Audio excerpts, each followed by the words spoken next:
Hi guys and welcome back. You have obviously clicked on this video because you want to learn more about budgeting and how you can be a bit more savvy with your money.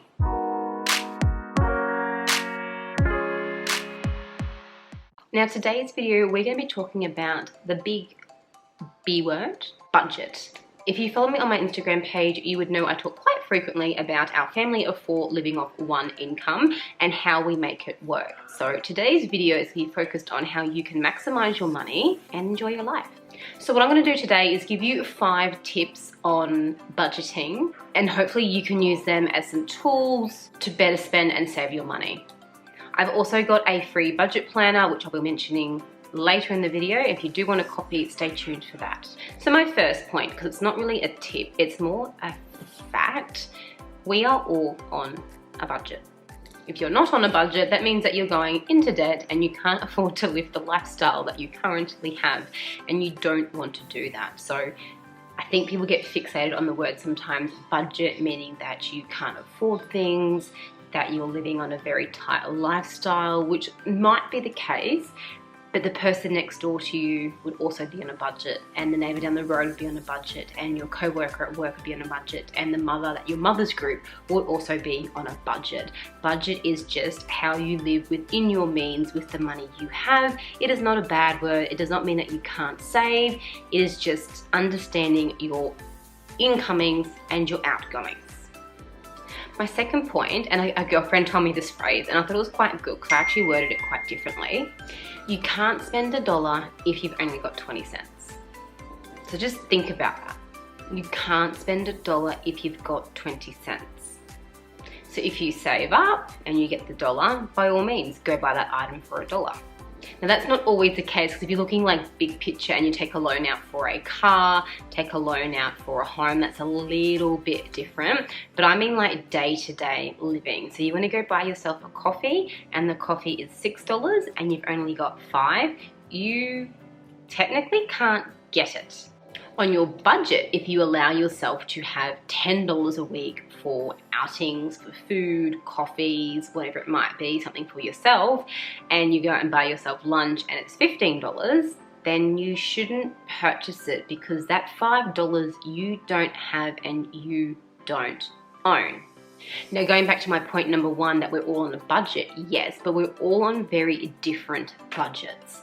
Now like I said before, we're a family of 4, my husband, myself, and we've got 2 young children, and we have a dog, so maybe we're a family of 5. And we have 1 income, so my budget for my family is very different to my parents. All their children have left home, it's just the 2 of them. They're semi-retired, and their money and their budgeting needs is a lot different to ours.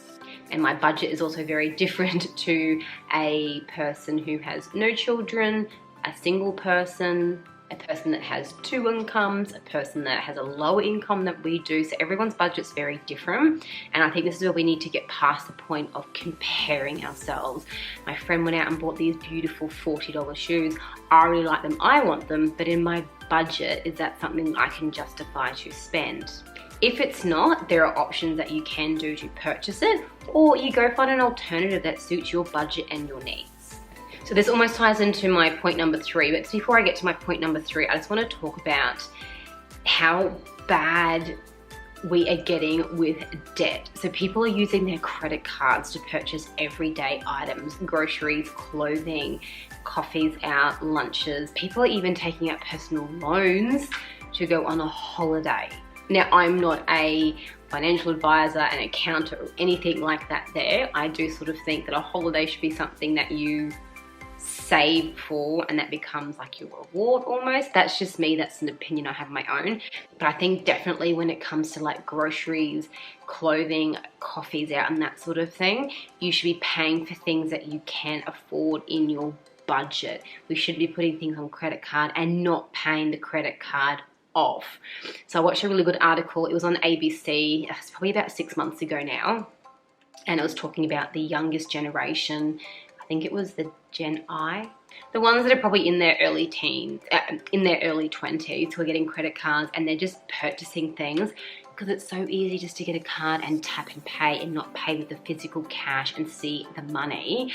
And they're racking up these huge credit card bills, but they're not paying it, or they're only paying the interest. They're not actually paying for the product they own. So they might buy a pair of shoes for $40 on a credit card, which they can't afford in the first place. Then when the bill comes in and there's a $2 interest, they pay the $2 interest, the shoes are still there. So one, the shoes are now $42, they still haven't paid the shoes, so technically they don't own the shoes. The shoes are owned by the bank because it's the bank money that's used to purchase the shoes, not your own money to purchase the shoes. And the next month the bill comes again and it's $4 in interest. So now the shoes have cost you $46 and you still don't really own the shoes because you haven't paid for them. And this generation were just racking up these huge credit card bills. I'm talking like $60,000 to $80,000. And they had nothing to show. It wasn't a car, it wasn't a home deposit, it wasn't renovations, it wasn't a large important item, boat. There was nothing to really show for it. Again, bring it back. You need to know your limits. If you have 20 cents, you can't spend $1. So next tip I want to talk about is how to pay for something. There's lots of things out there now. I think there's like Afterpay, Zip Pay, which are new things to the market where you can pick an item. You're not purchasing it because potentially you don't have the money on you at the time. So you pick the item and you almost do like a payment scheme where you pay it off over time. Now, I've never done it before, but they can become tricky because again, you don't have the money to pay for it. So there are some good old-fashioned ways to do things. Lay-by. I love using lay-by, particularly purchasing items for the children going into birthdays or Christmas. I can walk into a Big W with their toy sale. I can walk into a Kmart or a Target, pick a range of items, make a deposit that I can afford at the time, and then over 6 to 8 weeks, I can slowly pay it off. And the other benefit is my kids can't find it in the house because it's sitting in a store. So don't be surprised that a lot of businesses still do lay-by.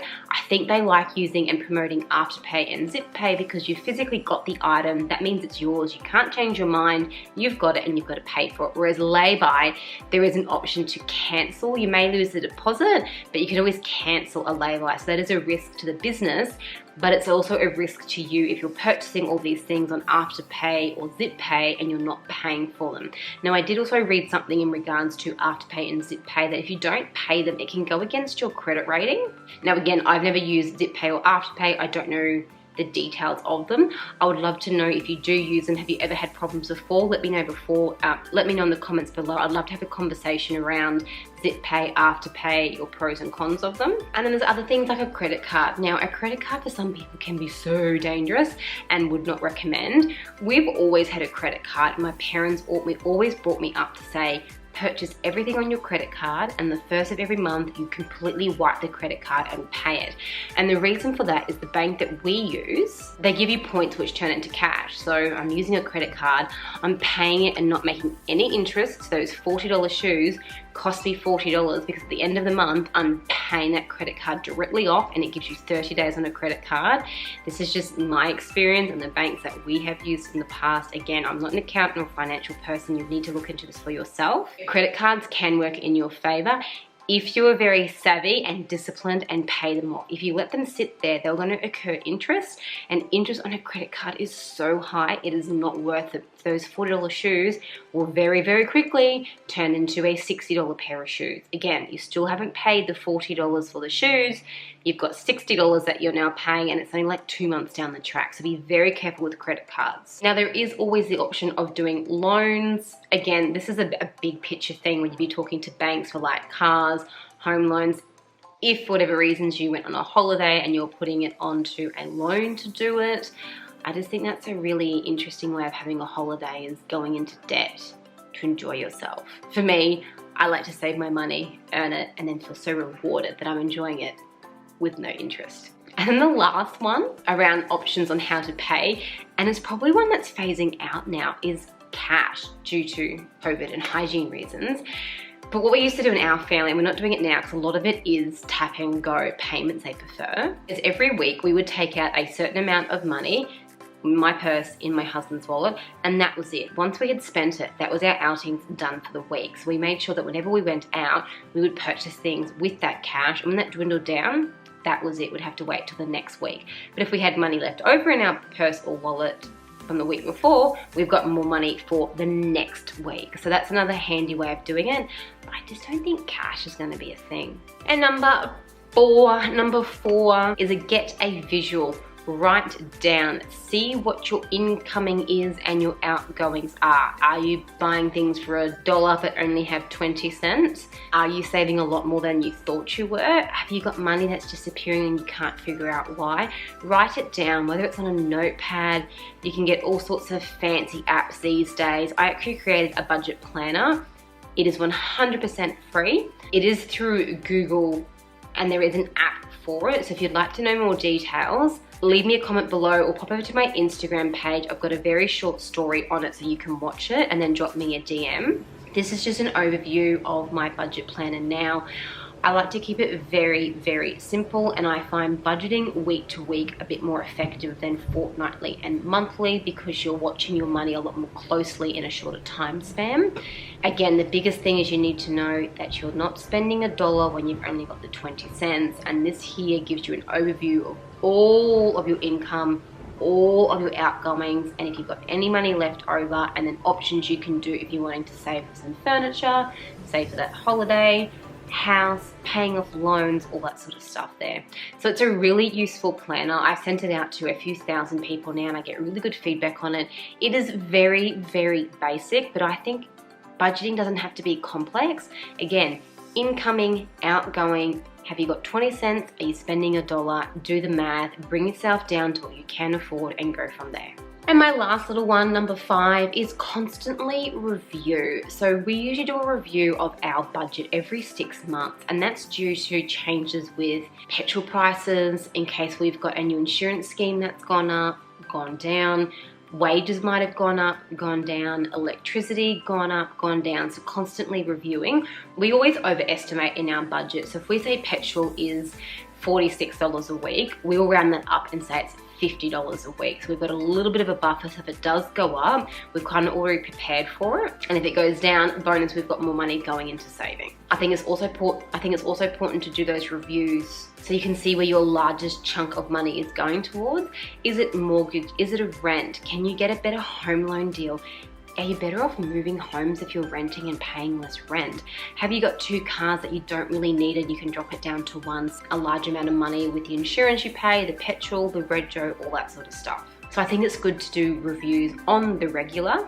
I think more so now too, after everything that's happened in the world of late, there's been so much change in so many people's lives, and that's impacted them on a financial level. And a lot of people, I think, are going to have to really adjust the way they live due to the income they might be receiving, the income they may have lost, and the way they live could change quite drastically. And that can be hard for some people. And look, this isn't really a tip. This is just something I like to say to people. You still need to enjoy yourself.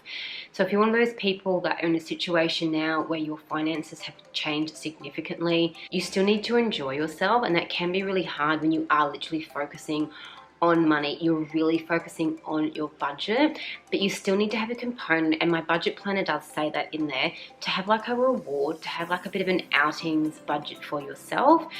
For example, if you used to go out for coffee every day down to the coffee shop and get a coffee and a muffin at work, and now you're not in a situation to do that, well, that's fine. Make some muffins from home and take them into the office. Or treat yourself to 1 day a week, not 5 days a week going to get a coffee and your muffin. You still need to reward yourself and not be so strict that you're just not enjoying yourself. So that's it, guys. That is my 5 tips, my 5 points. I don't know if they're really tips around budgeting, that horrible B word that you think is like a bad thing to be in. It's not. We are all on a budget. I hope you found this video interesting. I wanted to keep it kind of short and to the point. We will talk again soon. Bye.